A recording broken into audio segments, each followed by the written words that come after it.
We're back. We're back here up on the stage at the Heartland Cafe. I'm Michael James. We're at the corner of Glenwood and Lunt.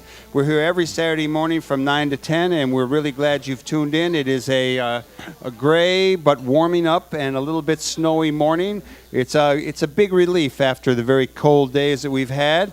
I want to give you a few announcements of things that are coming up that you want to pay attention to or participate in. Tonight at the Heartland Cafe is Art Against War, and they perform here on a regular basis, monthly basis. That's Saturday, January 17th, Art Against War, music and more. Next door in the Red Line Tap tonight is Cake Chicago Presents, a series of bands, the Powwows, Ripley Kane, Becca Levin, Tipsy, that's singer-songwriters, starting at 9 o'clock.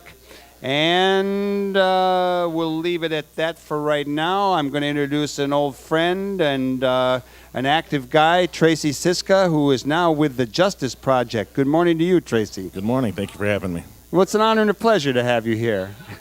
Tell us a little bit about the Justice Project and what you've got going on. The Justice Project is an organization that's dedicated to increasing public access to criminal justice-related information. So it's basically dedicated to trying to make more accessible court records, data within the agencies to allow communities to have a better idea of what's going on in their communities. Do you find that there's resistance to people getting access to these court records, et cetera? Yes, I've been doing it I've been doing research on the criminal justice system for probably about 12 to 15 years now. And throughout that time, I've done it in Central Illinois, I've done it here in Northern Illinois.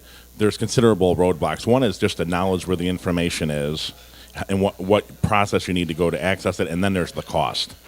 Transcripts to a trial can be anywhere from about $350 to $450 a page. So for a citizen to get access to that is cost prohibitive. And we're going to try to find a way to put that online and make the information free. All right, so what's your goal here? The Justice Project wants to do what? The Justice Project wants to empower community members to have a better and more informed voice and a louder voice in regulating how the system operates in their community. And how would that not be true today? What do you find? What's the situation? I mean, when people go up against not only the criminal justice system, but just the government in general, sometimes it's like you get people telling you, nope, I can't tell you anything, or you've got to go over here, you've got to go over there. Just pretend we're a regular guy and we want more justice. What do we got to do? Well, let's take, for instance, there's an ongoing battle right now. The Chicago Police Department's about to deploy M4 military-grade assault rifles to beat officers. And the superintendent... For real? Say that again. Let's just hear that. M4 military-grade assault rifles. To beat officers. To beat officers throughout the city. Now, there's been some community resistance to this. And when there is community resistance, the superintendent will start quoting figures of all the numbers of assault rifles taken off the street from criminals. Well, the community doesn't have access to the numbers to know whether the numbers he's saying are true or if they're a decline or an increase in the last 5 or 10 years.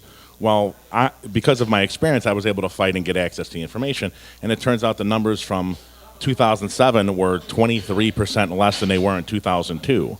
And I got the numbers for the last 5 or 6 years, and it actually shows a sharp decline in the amount of weapons taken off the street that would be, rated as assault rifles. So that kind of information where the superintendent's able to spout out a number and the public doesn't have access to information to counter that. They don't have, the media doesn't have access either, so they just believe it.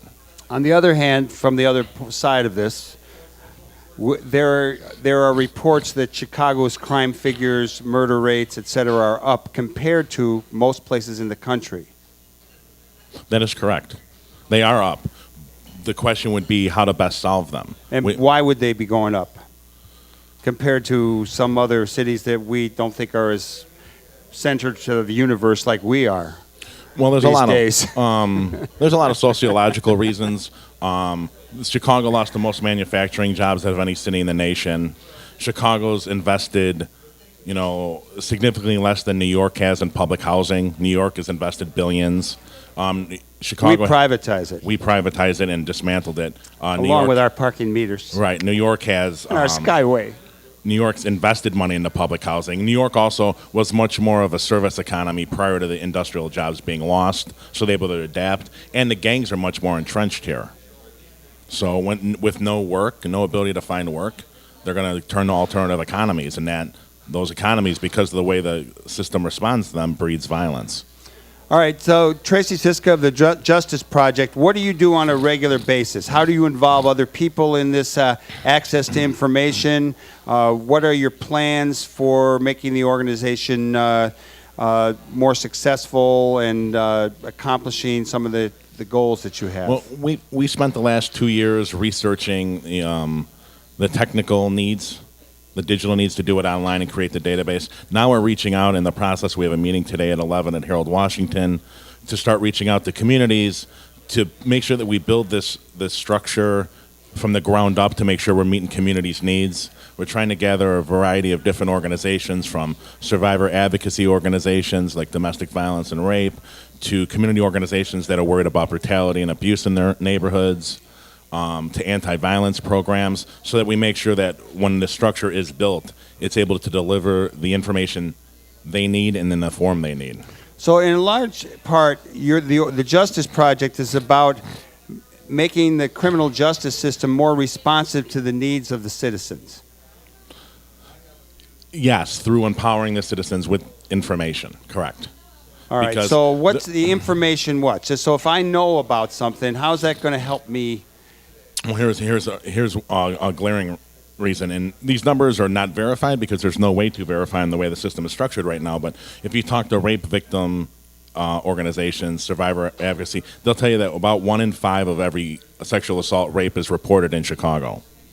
Don't know if that's true, but it's a horrible number. They should be more. Well, if you talk to criminal justice authorities in the police department, they will tell you that 1 out of every 10 that the police bring to the prosecutors here gets prosecuted. That's a glaring 1 out of 10. 1 out of 10. That's now we have no way to validate it, but that's a glaring number if that's true. Now, community members with the access we'd give them, they'd be able to track cases from arrest all the way through incarceration. So they would know how many of these cases are actually getting prosecuted, and then be in a better position to force the authorities to answer why this is the way it is, and maybe then have be able to make a real informed decision about whether they want to vote in that same state's attorney. Tracy, you have a meeting today at 11 at Harold Washington College.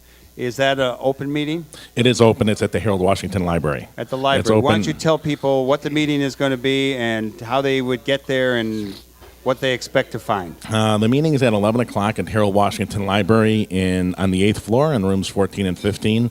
And it's basically an open planning session to start the Justice Project's connection to community groups, so that we can hear from you about the information your community or your organization needs and find a way to meet those needs. So it's from 11 to 12:30. Tell people how they can get a hold of you, how they can find out about you, and what you would like them to think about. The Justice Project, you can get a hold of us one way through our website at chicagojustice.org. You can also reach us at the following phone number, 312-617-1560. And I would like you to just think about, how you interact with the system and how we can help you get better informed about it. All right, give us that website one more time and contact one more time. Okay, it's chicagojustice.org, and you can reach us at 312-617-1560. Tracy, thanks for coming on Live from the Heartland. Thank you for having me, You have sir. a great meeting today. It's good work you're doing. Let's all hear it for Tracy Siska and the Chicago Justice Project. We are going to take another musical break, and we'll be right back with more Live from the Heartland here from the Heartland Cafe in the heart of Rogers Park. Stay tuned on the left end of your dial. We'll be right back. Thank you.